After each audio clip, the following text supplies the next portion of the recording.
welcome to my channel on the best of fantasy. Today I am reviewing one of the 10 SPFBO finalists for the 9th iteration of SPFBO. And the book I am reviewing today is Master of the Void by Wend Raven. This review will contain no spoilers. Now, I want to explain my ratings.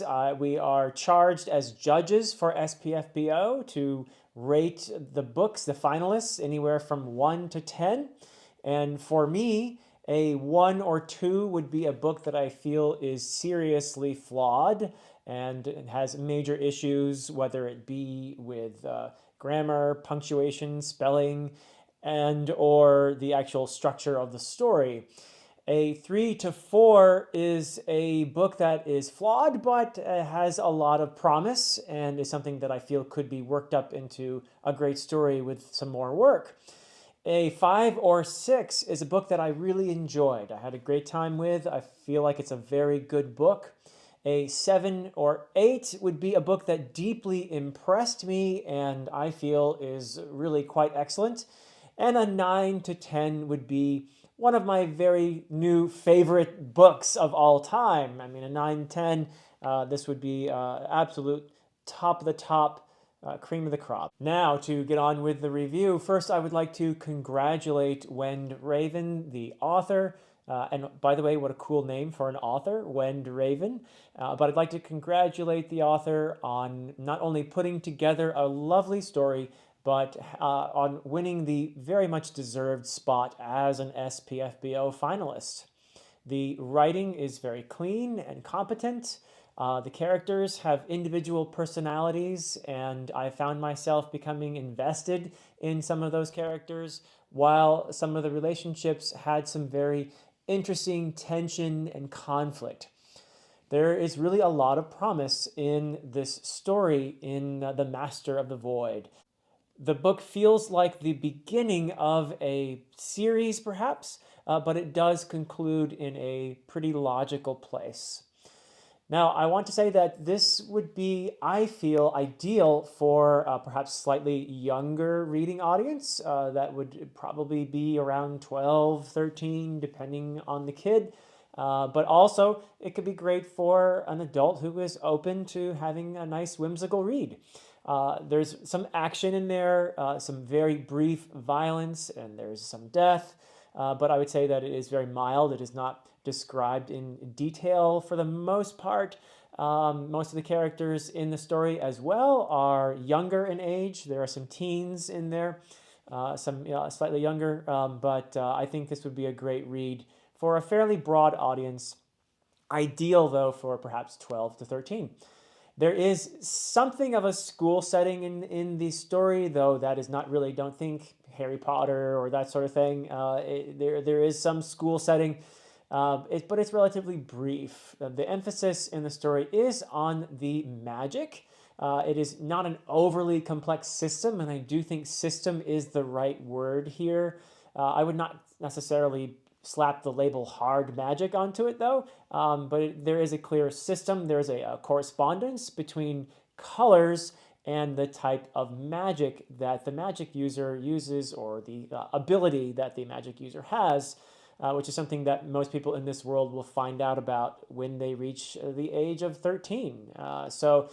Also, I want to say that it is astral, in other words, related to the stars. There's an astrological component to the magic, which is kind of cool.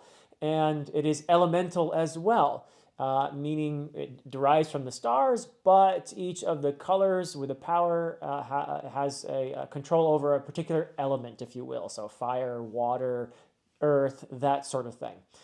So the characters, along with the reader, learns about the magic as the story unfolds. And there are some aspects of this magic that are not so well known to the people of the world of the story. So there is a really kind of fun process of learning more in the course of things. The narrative structure is very much worth remarking on. It is actually fairly clever. I will say that an experienced fantasy reader will probably figure out what's going on with this structure about a third of the way through, maybe, of the story. but there is still pleasure in watching it unfold, the convergence, if you will. I don't want to say more than that because I'm avoiding spoilers here. I do think, though, that it might surprise some younger readers as well, but it's a nice narrative structure that I enjoyed. The prose, once again, it is polished and competent. I do think maybe that Wend Raven could take more chances with the prose. It's a little, for my personal taste, a little too modern. There were words like intel and collateral damage and that sort of thing that tended to boot me out of the story at times. We have in the story essentially a society that has certainly evolved beyond a medieval stage, if you will, into something like, oh, maybe 18th century Europe or something like that. Although there are diverse nations in this world that are some that are not clearly European in inspiration. But nevertheless, I'm thinking more or less kind of 18th century or so, and with a world that relies more on magic than on technology. But those words like intel and collateral damage, these are words from the latter half of the 20th century.